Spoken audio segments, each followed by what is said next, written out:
I've been doing IVF for 32 years. I started it here in San Francisco in 1983. So been around for a while, and I've also, as a big part of my career, been supportive of gay and lesbian family building. I was a professor at UCSF for many years, and through some of the very first conferences to develop consensus and understanding to make all this happen. And so it's really so exciting for me. I was here last year, but this is getting even better. I've dreamed that something like this would happen, and it's happening. So thanks for making this a wonderful day. There will be questions and answers. Just to get going, I was going to introduce you to two things that are relatively new to this area, and then I'll open up the questions that all the bells and whistles that make this whole journey an adventure for you guys. But the first one is egg freezing, and the second one is genetic testing of embryos. I thought I'd just give two little snippets on those two things. Egg freezing now is quite successful, and it gives you an alternative for where your egg donor is going to come from. We, fortunately at POC, have been really good at freezing things for a long time. It's one of the things we've done better than everybody for quite a while. So our egg bank has been up and running and functional now for going on 4 years. And it's a really big plus because an embryo from a frozen egg in our hands now has essentially the same success rate as an embryo from a fresh egg. So that's a big plus. The major advantage of the egg bank is it's cheaper. It can save you almost $20,000. The disadvantage of it is to do it for half price, in a sense, you're sort of cost sharing with another couple. So an egg donor goes through, it's still going to cost $40,000, but you're paying 20 and someone else is paying 20. You can think of it that way. And so the disadvantage is you're not going to get as many embryos to use. We can get into all the details of it, but I wanted to let you know that it is very successful. It has a major financial advantage, but it also has disadvantages of how many embryos you have. And so we can talk more about that if you want. My staff's here in the back, and they can give you details where we can actually have more information. I actually have a couple of appointments set for the small little one-on-one private consults if you want to come talk to me. The other big thing is genetic screening of your embryos. We use the acronym CCS, Complete Chromosome Screening. I've been doing genetic testing on embryos now for almost 20 years. So the concept of testing the embryo genetically is not new. The way we're doing it today, though, has made it so completely accurate and safe. It approaches the accuracy and safety of what it's sort of duplicating, which is the amniocentesis. When your carrier is pregnant at 3 to 4 months pregnant, you can have the baby tested. Classic amniocentesis, CBS, and they're saying if the baby came from an egg with normal chromosomes. That same test now we basically do on the embryo before we put it into the gestational carrier. And the huge advantage is that a lot of embryos that are quite beautiful and robust, we can't tell if they're abnormal or not. Because a beautiful embryo will still turn into a Down syndrome baby, a miscarriage, or not even get pregnant, a negative pregnancy test, because they'll have missing and extra chromosomes. Depends on which one is missing or extra. And so by doing this genetic testing, we will not use those embryos that look great and we can't otherwise tell, and we won't use them.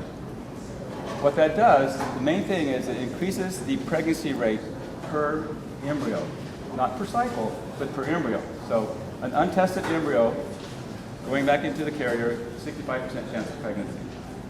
A tested embryo, though, might be 75 to 80.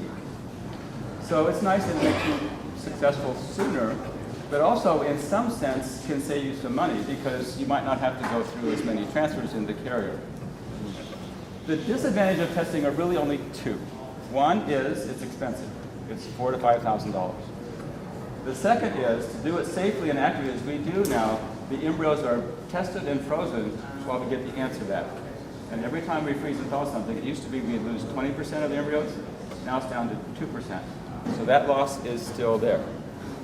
So what are the other things you get gained by this? Well, you basically get the same pregnancy rate putting in one tested embryo as two untested.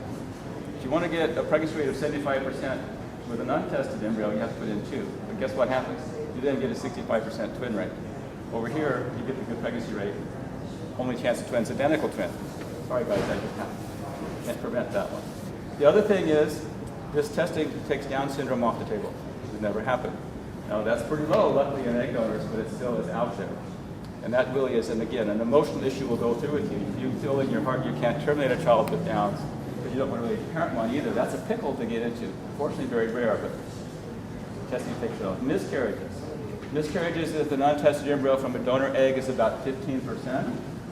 That's a lot of heartache and time and expense because the carrier has to go through a 3-month pregnancy loss, DNC, and everything and start over again. The miscarriage rate with the tested embryo goes from 15 down to about 6%. That's not insignificant. And so testing your embryos then can decrease twins, it can decrease Down syndrome close to 0, decrease miscarriages, increase the time to becoming pregnant by the efficiency. And the other thing it can do is, if you want to know, you have to tell us ahead of time, you know gender. You'll know boys and girls if that's important. If you don't want to know, the lab doesn't even tell us. We used to know that we try to keep the secret. We suck at secrets. Now, I've preached in my practice for years, transparency, everything we know the patient knows, and all of a sudden now, we couldn't keep the boys and girls secret. So, but you can always break the code later if you want to figure out what your frozen embryos are. So, I think the genetic testing then really does become a personal decision we'll walk you through. It really, you prioritize these issues, and there's also what I call the middle way. So I don't care what the first child is in terms of gender. I'd like to transfer one embryo that hasn't been frozen, and so we'll just do it old-fashioned way, pick a nice one and go. But the embryos that are left over to freeze, since you're going to be accepting that risk of freezing anyway, you might as well test them. Because what's going to happen, I hope, is you're going to call me in 2 years and say, we love our son, but now we're ready for our daughter. If we've tested those frozen ones, I know which one to thaw next. Your call. Really up to you. So, egg freezing, genetic testing, two relatively new things that are really now working quite well. It should be on your radar screen as something we want to check out. So now, questions from everyone. Who wants to start? Right here in front. In terms of genetic screening, you know sex selection and some of the things that you mentioned. But in theory, shouldn't you know all sorts of characteristics about the embryo as well? Is there any other information? Before you do genetic testing on our program, it's required for you and your partner to see our genetics counselor. And you're exactly right. You will have to decide how many genes that you actually want to be tested for. We can test you for up to 500 gene defects that you may carry and not even know about. If you have one of those rare things and your partner does too, you could then have a sick child. So if we're going to be testing your embryo for Down syndrome, we absolutely want to be testing for everything else. Because those 2 little cells from the placenta of the blastocyst we take out, we can test for Down syndrome, but we can also test for cystic fibrosis, hemophilia, sickle cell, whatever is out there. So yes, before you even go, we want to make sure you're getting screened and then your embryo is tested appropriately. Great question. Okay, but besides testing the partners, the parents, the genetic parents, even just testing the embryo, you should be able to know all sorts of things. But it seems like you can only know. They only tell you the sex and. Well, the CCS is specifically testing the embryo for the 23 pairs of chromosomes. That's what CCS does. Anything beyond that, you have to select off the menu. We know cystic fibrosis runs in our family, so we're testing for Down and this gene. Or we know that Uncle Henry has this bad gene, you've been screened, you carry it. I don't even want my child to be a carrier, so we want embryos to be not Downs, cystic fibrosis, and Uncle Henry's bad gene. So that's what our genetics counselor does for you, is to go through what you can find and what we can't detect. We can't detect risk for diabetes or hypertension or heart disease, because those are thousands of genes. But anything with a specific gene marker, and there's thousands of them, we can look for. Yes, sir. You mentioned comparison of CSS to amnio in terms of risk. Now, is that a risk to the embryo or a risk to the pregnancy? Well, the risk of amniocentesis is the risk of pregnancy miscarrying. And it's a low risk, 1 in 300 to 1 in 500, something like that. So it's a risk of pregnancy loss. The test doesn't hurt the baby. The risk of testing the embryo is the risk of the embryo dying when we thaw it. The actual biopsy doesn't risk the embryo. We used to do this testing, and you have to make sure you're looking at the right data set. 20 years ago, on the day 3 embryo, which had 8 cells, took 1 out, tested it, the other 7 kept going. That damaged the embryos. We quit doing it 12, 15 years ago. Now we wait till the embryo gets to be a blastocyst. It looks like a soccer ball with a baseball inside. That's how it's on day 5. The soccer ball now is placenta. The little baseball, that's inner cell mass, that's baby. So we take 2 cells from the placenta. The embryo doesn't miss it. So the test to the embryo is no damage. But to do the test and get the answer back, then the embryo is frozen. That's the risk. The 2% chance that the embryo is just going to be dead when we thaw it. So it's very low, but it's there. So then there's no additional risk to the pregnancy itself? No. In fact, over the years, during these 20 years, the birth defect rates are actually lower when we tested embryos, which makes sense because we're trying to prevent problems, and we do. how you, if you have all the age tests, how you select what is the most beautiful or most like The question is, how do we grade embryos? How do we Yes. pick which one is best? Well, if we do genetic testing, they're all normal. So then, if you have 5 normal, which one? And then at baseline, if the embryo gets to be blastocyst, that soft ball on day 5, that one gets to go first. If it makes it day 7, it's last. Day 6 in the middle. If you have several on day 5, and then there is a ranking system, grade 1, grade 2, how big the soccer ball is or small is, you don't have to decide. All we have to say is lab, pick out the best one, and then you have to say, is it boy or girl? And then they pick out the best ones, boy or girl. In the back? If you're testing for propensity for different diseases, possibility in the future, can you also tell what the percentage of possibility is? If you say, oh, there's a propensity for cystic fibrosis, are you saying a 50% chance, or can you tell that? Well, cystic fibrosis, that's the gene defect that we know. In fact, it's a very specific piece of DNA that's missing or inserted incorrectly. And it turns out there's actually 500 of those genes that can cause cystic fibrosis. And so you will actually then, with our counselors, say, my partner carries a gene. We know he's got one copy of the bad guy. As long as you carry none, the worst thing is your kid's a carrier like your partner. No big deal. Your son's like your partner. But if you happen to carry one of the 500, then there's a 1 in 4 chance your baby has cystic fibrosis, and we should test your embryo. So the genetics counseling will go, you want to screen for 90, you want to screen for 500. There's a cost issue there. So again, you'll be part of the decision, how much do we spend to make sure I'm genetically clear? We'll help you with that decision. But it gets pretty specific, and then once we know what the gene is, it's black or white, yes or no. There's no odds. Either you have it or you don't. Yes, sir. Is there a quick answer for like the average number, like if you do a fresh cycle versus one, how many cycles you have to? How many cycles? How many cycles Embryos. Embryos, yeah. Yes, in the fresh program, we like for our donors to grow, and we treat maybe 20 eggs. And we, I know in the previous talk, we don't force you guys to do ICSI. If you have heard some people always do ICSI, we don't think that helps at all. Also saves you a lot of money. But you'll probably get about 16 embryos. We hope that 12 of those look good on the 3rd day. We hope that 6 of those make it through the soccer ball blastocyst. And then those 6, you could transfer 1 and freeze 5. You could test all 6, etc. Fresh program kind of average numbers, sort of 3 to 8 embryos you get. In the egg bank, for half price, we promise we'll thaw as many eggs as it takes to get you 2 day 3 embryos.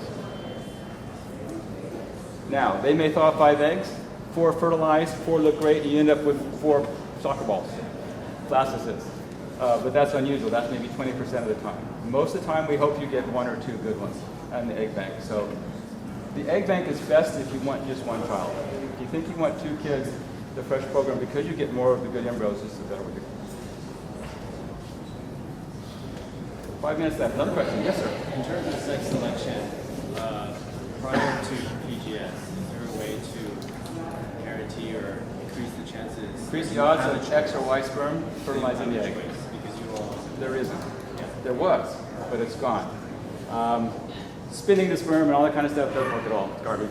There's a company called Microsort that we were part of an NIH-sponsored study for 10 years that put a fluorescent label on the Y chromosome, put you through a cell sorter. The sperm that glow in the dark go this way, they're boys. You don't glow in the dark, you go this way, you're girls. So it was really good at enhancing girl sperm, 80%, boy sperm, 65%.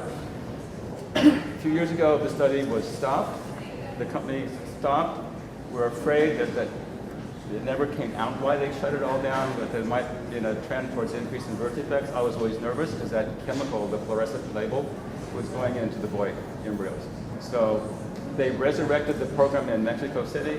I'm telling folks to forget about it. So right now, there isn't a way to enhance the sperm, one or the other, but there are some guys that definitely have more boys or girls sperm. During those 10 years, we saw that happen all the time. So, but there's no really way to do it safely. Yes, sir? For what? Autism. Is there testing for autism? Yeah. No, there isn't, because that's also what we call multifactorial. There's probably several genes, and there's probably a lot of also things that are about the environment and all kinds of stuff that go into that, age of the parents. And it's another one of the scary things. There's some data out there that says that The paternal age can affect it, and the recent study said it also goes up with twins. So, but that is something that I think there is not a risk with singletons that we can see going through IVF. Paternal age has been investigated, but the data is really soft. It's really hard to sort that out. So there's The no twin- specific age where, No, I don't know where there's a threshold. Don't know a threshold. And that probably gets into the very specific things in the sperm that gets it down at the DNA level, methylation, much really hardcore molecular genetics kind of stuff. A lot of research going on there, but right now, no definitive answers about where a threshold would be or how you can predict or prevent this. Great question. Yes, sir. A recent paper said yes, that in IVF, they said, is there a trend that IVF in general causes more autism? They just looked at twins versus singletons, and there was no increase in the singletons and somewhat increased risk in the twins. Very subtle, like all of the twin risks. There's just a little bit there. But it's hard to add that together with prematurity and other issues. And it's why in our program we really like to transcribe it one at a time. It's your guys' call. We do two if you want. But if you ask me what to do, it would be just one. But it's one of the most difficult decisions that we will make together. Is whether we put in one or two at a time. And I'll support you either way. My job is just to go through the process with you, and we'll cross our fingers and go with our decisions. But it's an important one. But I'm just happy that we give you great alternatives to that question. Good questions. Any more?